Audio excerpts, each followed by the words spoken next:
kalian. Dalam sebuah hadis yang sahih dikatakan, diceritakan tentang orang yang paling terakhir keluar dari surga, dari neraka, terakhir penghuni surga. Dia akan keluar dalam kondisi tubuhnya hangus setengah, setengahnya keluarin asap. Berdiri jatuh, berdiri jatuh. Begitu terus sampai dia jauh dari neraka. Setelah jauh dia mengatakan, segala puji bagi Allah yang selamatkan aku dari kamu. Dia pikir masih ada di neraka selain dia. Ini di neraka ada orang kafir, orang musyrik, orang munafik yang kekal. Dia sendiri ini ahli surga, tidak ada orang semua ahli surga sudah masuk ke surga ini. Tentu teman-teman jangan jadi orang ini, jadi orang yang pertama masuk surga dari awal. Ini mampir neraka dulu nih. Ya. Tapi subhanallah lihat, dengar bagaimana nikmat terendah di surga ini. Orang ini jalan, kemudian setelah dia jauh dia mengatakan, ya Allah, selamatkan aku dari neraka itu. Maka Allah selamatkan dia, dia mengatakan segala puji bagi Allah yang selamatkan aku dari kamu. Kemudian Allah dari jauh lihatkan dia pohon, nggak ada apa-apa, pohon saja. Selama ini ribuan tahun semuanya api, siksaan, ya, yang dicincang, yang dibakar, yang ini, yang itu segala macam. Maka kata dia waktu lihat pohon itu, ya Allah saya ingin pohon itu. Bagaimana sih kalau kita lagi panas terik matahari, kita ingin naungan di bawah pohon? Saya ingin pohon itu.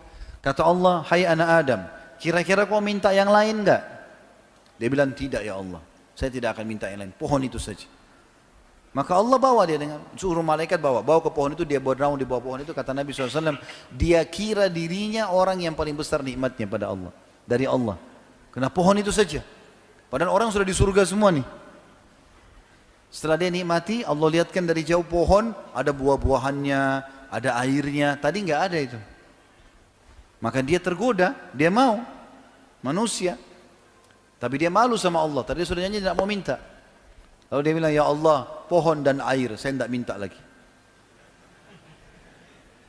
Kata Allah SWT, hai anak Adam, sudah janji tadi. Ya Allah, pohon sama air, tidak minta lagi. Lalu dia kasih janji-janjinya sama Allah. Kata Nabi SAW, dia janji sama Allah, tidak akan. Baik, Allah antar ke pohon itu. Dia nikmati buahnya, dia mandi di airnya, segar. Dia anggap nikmat, dia adalah hamba Allah yang paling besar nikmatnya. Dari kejauhan setelah itu Allah bukain pintu surga, gerbangnya. Kecium bau wanginya. Dia lihat orang pakai baju sutra, dayang-dayang, pohon-pohon yang indah. Dia mau minta sama Allah, dia malu. Sudah janji tadi. Tapi ini surga, kalau dia bilang, ya Allah surgamu, saya enggak minta yang lain. Kata Allah, hai anak Adam, enggak ada yang memuaskan kamu. Apa kau mau aku berikan kamu seperti yang dimiliki oleh raja terkaya dunia? Sekarang saya akan masukkan kau ke surga ini, seperti permintaanmu. Tapi aku kasih kamu yang seperti dimiliki raja terkaya dunia. Tahu siapa ini teman-teman? Sulaiman alaihissalam. Kalau kita bilang raja terkaya di dunia, Sulaiman. Sulaiman alaihissalam bisa suruh jin, bisa bicara sama hewan, istananya dari kaca, luar biasa. Enggak ada raja seperti Sulaiman.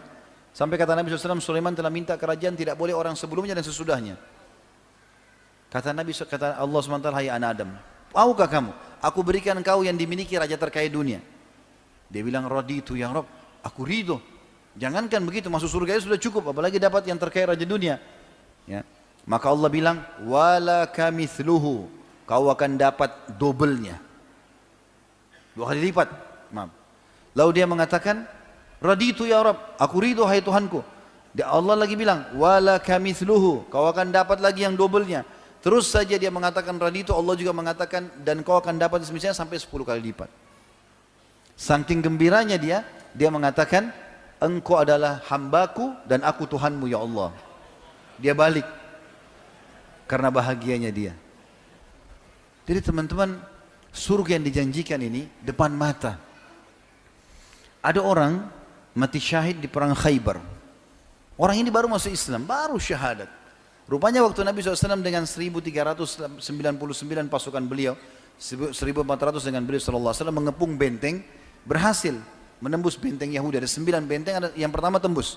Lalu Nabi SAW bagi-bagi harta rampasan perang. Rupanya orang ini pantau peperangan Nabi SAW. 40 hari dia lihat tiap hari peperangan Nabi. Maka dia tertarik lihat Islam. Orang sholat, baca Quran. Dia orang Arab, dia ngerti Al-Quran, bahasa Arab. Dia tertarik. Setelah Nabi SAW menang, dia datang kepada para sahabat tanya, ini agama apa kalian ini? Kata dijelaskan oleh para sahabat, ini agama Islam, di bawah itu adalah utusan Allah gini. Dia tertarik, dia mau masuk Islam. Kata para sahabat, langsung aja ke Rasulullah SAW, di depan tuh. Nabi SAW lagi bagi-bagi harta rampasan perang. Setelah dibagi-bagi, atau sementara dibagi-bagi, orang ini mengatakan, ya Rasulullah, saya seseorang dari suku Arab Badui, tertarik dengan agama Islam, saya ingin masuk Islam. Kata Nabi SAW, baiklah. Asyhadu an la ilaha illallah wa anna Muhammad Rasulullah. Sederhana, 2 kalimat. Syahadat. Syahadat dia. Lalu kata Nabi SAW kepada orang yang sedang membantu beliau bagi-bagi harta rampasan perang, kasih juga orang ini. Karena dia hadir pada pembagian harta perang. Bagi. Kata orang itu, ya Rasulullah, saya masuk Islam bukan untuk ini. Saya udah biasa hidup susah di padang pasir, saya nggak mau harta. Saya mendengar teman-teman Anda berkata, kalian datang ke sini untuk mati dan masuk surga. Dibunuh sama orang kafir, masuk surga. Apa benar ya Rasulullah? Iya benar. Kalau begitu ya Rasulullah, yang saya ingin satu saja. Panahnya orang Yahudi ini kena di sini, tembus di sini. Dia tunjuk titiknya di sebelah kiri dadanya. Kena di sini, tembus di sini. Kata Nabi SAW, kalau kau jujur, tulus, Allah kasih kau itu. Sudah. Akhirnya dia pergi. Dia gabung sama pasukan umat Islam. Nabi SAW bagi rampasan perang. Nabi suruh gerak pasukan, ayo ke benteng yang kedua, kepung nih. Begitu dikepung, strategi orang Yahudi berperang pada saat itu melemparin anak-anak panah dari dalam benteng ke arah pasukan muslimin. Begitu terus, mereka pengecut, nggak mau ketemu.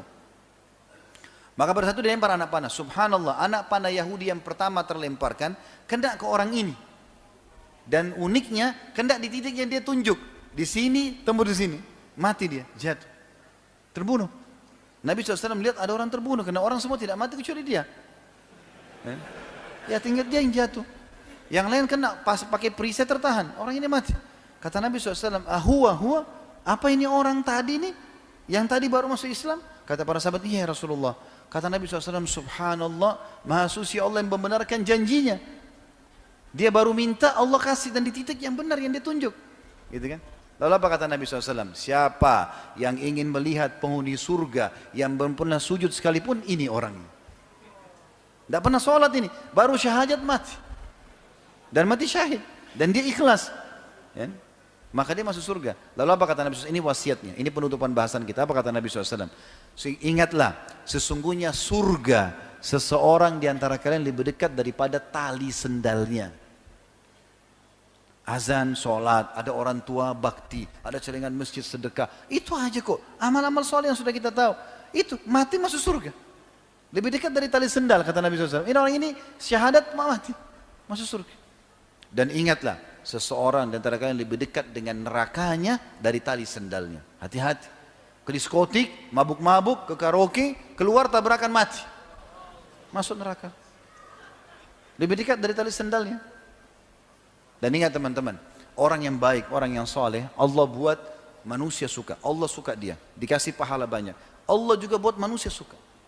Kalau kita baik, asal antum ikhlas ya, bukan cuma performance saja, bukan cuma penampilan, betul-betul apa yang ada dalam zahir ini yang kelihatan, begitu dalam hati antum. Ikhlas kepada Allah. Allah akan buat itu efeknya besar. Orang pun akan suka sama kita. Allah suka, Allah kasih pahala, Allah juga buat orang-orang suka. Yang suka kita orang-orang yang soleh seperti kita tentunya. Orang yang fasik tidak bakal suka. Dia tidak suka dengan orang-orang yang baik, gitu kan? Begitu juga dengan orang yang buruk. Maka Allah benci. Allah buat juga orang tidak suka. Orang kalau walaupun dia teman dekat, tapi orang itu suka bohong, orang itu kasar, orang itu suka mukul, mencuri, temannya pun tidak suka sama dia. Tapi kalau orang jujur, amanah, santun, ramah, orang suka. Maka kenapa tidak jadi orang soleh ini? Apa uzurnya? Dan kenapa harus menjadi orang buruk? Untuk apa?